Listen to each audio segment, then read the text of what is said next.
Dans une ville frontalière comme Edmundston, les interventions conjointes entre le Canada et les États-Unis sont fréquentes. Mais aujourd'hui, leur collaboration est d'autant plus forte. Les pompiers du Madawaska au Maine ont signé une entente historique avec leurs confrères néo-brunswickois. C'est très positif. Écoutez, je pense que c'était le temps qu'on le mette sur papier depuis toutes les années qu'on avait ces échanges-là. Et puis, dans le fond, on est tous des frères et des sœurs. On fait tout le même. C'est une famille, c'est une grande famille, les pompiers. Et à chacun sa spécialité.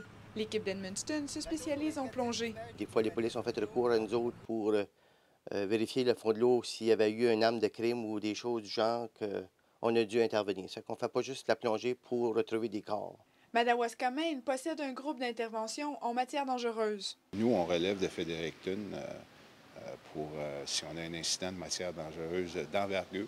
Alors, on sait que le temps d'attente est quand même 4 heures. Et ici, le risque d'accident avec des matières dangereuses est bien réel.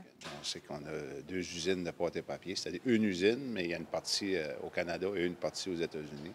On a aussi la voie ferroviaire qui passe ici à Edmundston, puis la transcanadienne, où on a un grand risque de déversement de produits chimiques. Dans cette région bordée de lacs et de rivières, les plongeurs de cette escouade sont prêts à intervenir rapidement.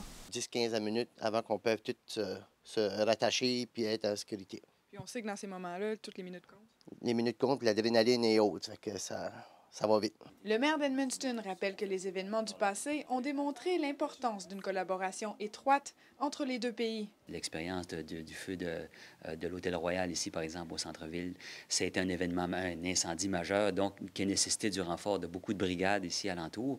Et c'est important de pouvoir faire ça parce qu'on a toujours des ressources limitées. La communauté des pompiers est tissée serrée et on peut maintenant dire qu'elle n'a plus de frontières. Marie-Pierre Beaubien, à Edmundston.